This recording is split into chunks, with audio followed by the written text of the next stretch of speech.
पुणे जिल्हा परिषदेचे माजी उपाध्यक्ष अरुण गिरे यांनी आज राष्ट्रवादी काँग्रेसची काडीमोड करत एकनाथ शिंदे यांच्या शिवसेनेत प्रवेश केला आहे।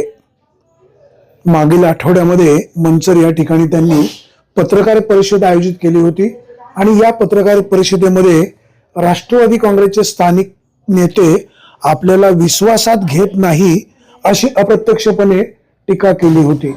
पारगाव जिल्हा परिषद गटामधून आपल्याला जिल्हा परिषदेची उमेदवारी मिळावी अशी त्यांची अपेक्षा होती आणि कार्यकर्त्यांना देखील अरुण गिरे यांना ह्या मतदारसंघातून उमेदवारी दिली जावी अशी अपेक्षा असल्याचं अरुण गिरे यांनी या पत्रकार परिषदेमध्ये सांगितलेलं होतं।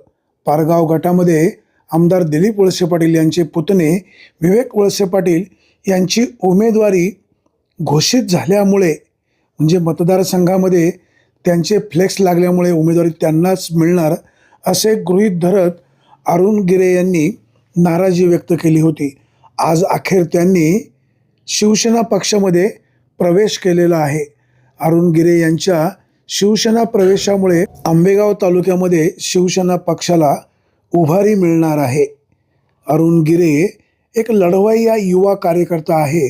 दिलीप वळसे पाटील यांच्या माध्यमातून त्यांना जिल्हा परिषदेचं उपाध्यक्षपद मिळालं होतं। एवढंच नाही तर आंबेगाव तालुक्यामध्ये ते राष्ट्रवादी काँग्रेसमध्ये असताना वळसे पाटलांचे राईट हँड म्हणून ओळखले जात होते। आता शिवसेनेमध्ये गेल्यावर स्थानिक कार्यकर्त्यांबरोबर त्यांना किती फ्री हँड राहतोय हे आगामी काळामध्ये स्पष्ट होईल। अरुण गिरे यांच्या पाठोपाठ शिरूरचे माजी खासदार शिवाजी आढळराव शिवसेनेत जातात का किंवा अरुण गिरे यांच्यासोबत इतरही काही राष्ट्रवादी काँग्रेसचे कार्यकर्ते शिवसेनेच्या गळाला लागतात का हे पाहणं आता महत्त्वाचं ठरणार आहे। Bureau report Vighnar Times Ambegaon. उमेदवार 8 मतदारसंघातले उमेदवार 5,000च्या फरकाने निवडून आणण्याची जबाबदारी आपल्या सगळ्यांची आहे आणि सगळ्याच्या जीवावर त्यावेळेस आम्ही सगळ्या तरुण सहकाऱ्यांनी ज्येष्ठ मार्गदर्शक त्याच्यामध्ये माऊली गावडे असतील, त्यावेळेस बाबूराव दादा असतील, बाप्पू असतील, बाप्पू इंगे पाटील असतील, या सगळ्या ज्येष्ठांच्या सोबत काम करून एक चांगली टीमवर्क आम्ही तयार केला होता आणि त्याच्यामध्ये मात्र ते निवडून आणल्याच्या नंतर मात्र अशी परिस्थिती निर्माण झाली का माझ्या संदर्भात चांगलं पाहिलं जात नव्हतं आणि फक्त कार्यकर्ता सांभाळावा असंच वातावरण होतं आणि योगायोग म्हणा किंवा परिस्थिती बदललेली म्हणा, माझ्या तिकिटामध्ये ज्या अडचणी आल्या होत्या त्या काही काळाने ओपन झाल्या की तुम्हाला तिकीट कशामुळे दिलं गेलं नाही आणि मग त्या गोष्टी सांगण्याचा प्रयत्न नेत्यांपर्यंत पोहोचवण्याचा प्रयत्न केला, पण उलटं असं झालं की नेत्यांकडून त्यावेळेस माझ्यावर तसा अन्याय झाला।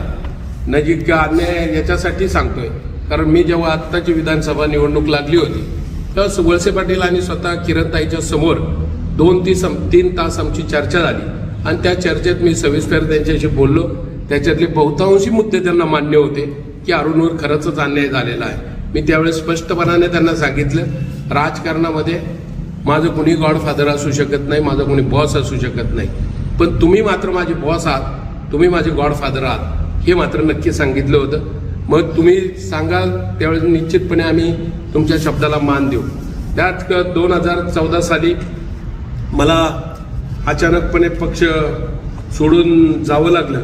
काही लोक माझ्यासोबत, मी पक्ष सोडायची माझी मानसिकता त्यावेळेस नव्हती, पण काही लोक मला खंडोबाच्या मंदिरात घेऊन गेले आणि खंडोबाच्या मंदिरामध्ये चांगलं मुठमुठ भंडारा त्यांनी उचलला आणि सांगितलं की आता सगळ्यांच्या मध्ये त्याला साक्षीदार स्वतः शिवाजीराव ढोबळे, आज ते राष्ट्रवादीत आहे, तुम्ही त्यांना कधी विचारू शकता।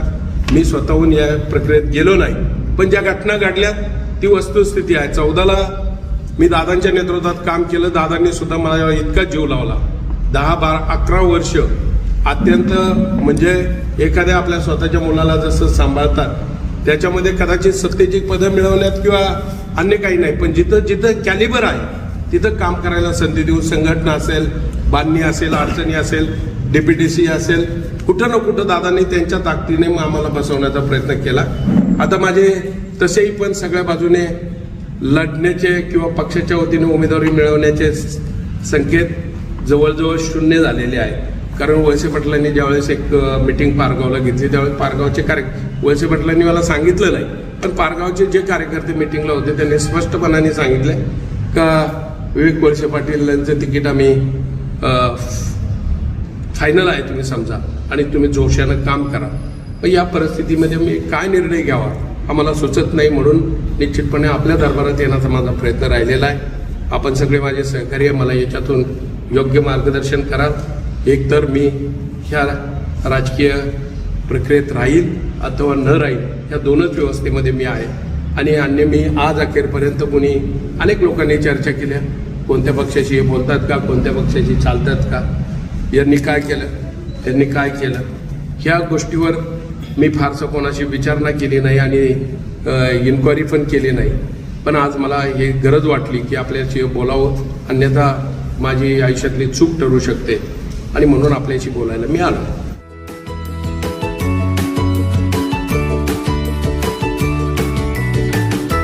बातम्या शेतीच्या, बातम्या मातीच्या, बातम्या अन्यायाच्या, गुन्हेगारीच्या,